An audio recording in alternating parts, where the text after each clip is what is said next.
News room live sponsored by Chandragupta academy, top floor, Rama Govind palace, Rewa.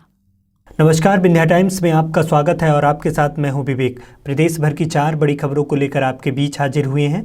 बात करते हैं पहली बड़ी खबर की। तो मध्य प्रदेश में कांग्रेस ने बीजेपी के ऊपर आरोप लगाया है। कांग्रेस के वरिष्ठ नेता के मिश्रा ने कहा है कि मध्य प्रदेश में क्रेता और विक्रेता 2 तरह की सरकारें चल रही हैं। के मिश्रा ने कहा कि एक सरकार शिवराज सिंह सरकार है तो दूसरी सरकार ज्योतिरादित्य सिंधिया की सरकार है। के मिश्रा कहते हैं कि मुख्यमंत्री शिवराज सिंह चौहान पब्लिक के बीच में जाकर भ्रष्टाचार करने वाले पर कार्रवाई करने का दावा करते हैं, लेकिन उनके आंगन में ही मुनाफाखोर और मिलावटखोर पल रहे हैं। के मिश्रा ने मुख्यमंत्री शिवराज सिंह चौहान पर सीधा आरोप लगाया और कहा कि अशोकनगर जिले की राती खेड़ा समिति के प्रबंध निकुंज शर्मा, जो भाजपा पदाधिकारी हितानंद शर्मा के सगे बड़े भाई हैं, उनने लाखों रुपए का अनाज हजम कर लिया है। कोई कार्यवाही नहीं हुई है। और सबसे बड़ी बात जो के मिश्रा ने आरोप लगाया है कि मुख्यमंत्री शिवराज सिंह चौहान के निर्देश पर पूरे केस को खात्मा कर दिया गया है, जो हितानंद के दबाव में आकर मुख्यमंत्री शिवराज सिंह चौहान ने किया है।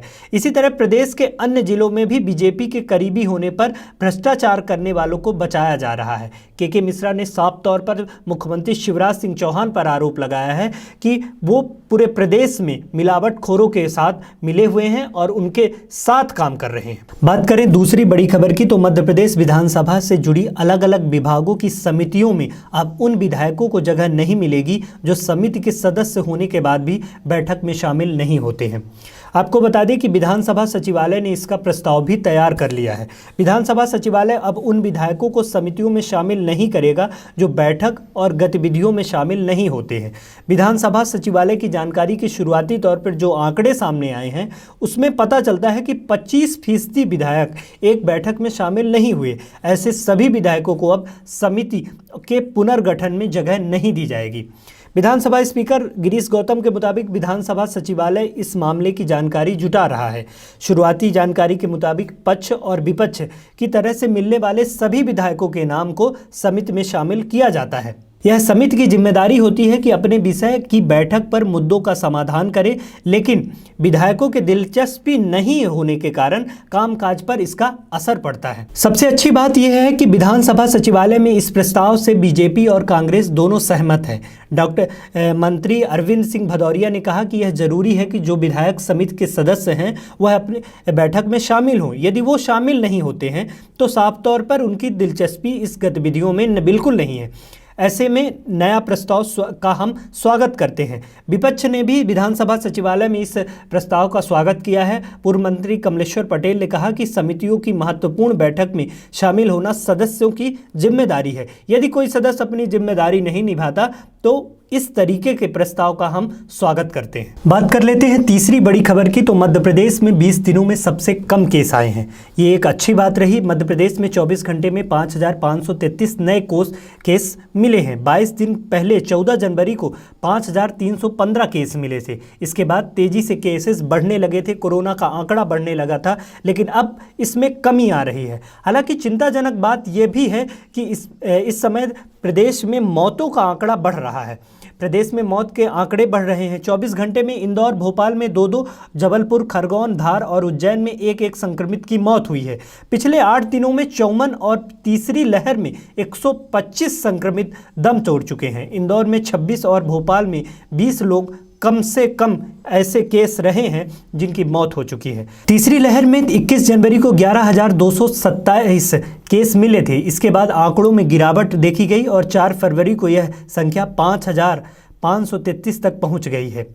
आपको बता दें कि 13 दिन में आधे से ज़्यादा मामले कम हो गए हैं और यह एक सुखद खबर है मध्य प्रदेश के लिए, कोरोना संक्रमण के लिए, कि जिस तरह आंकड़ों में कमी देखी जा रही है। आपको बता दें कि प्रदेश के कई जिलों में केस घटे हैं, जैसे आगर में 28 और अलीराजपुर में 27, दमोह में 63, देवास में भी 63, डिंडौरी में 42 केस आए हैं।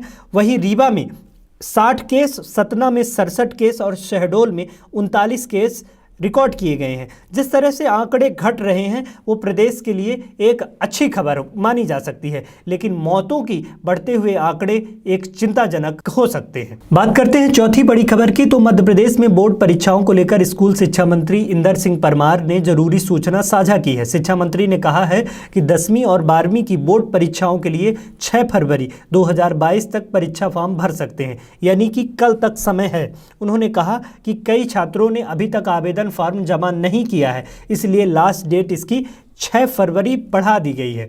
साथ ही उन्होंने स्पष्ट किया है कि इसके बाद लास्ट डेट नहीं बढ़ाई जाएगी। इसके अलावा हाल ही में शिक्षा मंत्री ने ऐलान भी किया था कि बोर्ड परीक्षाओं तय समय पर आयोजित की जाएगी और उनकी तारीखों में अब किसी प्रकार का कोई बदलाव नहीं होगा।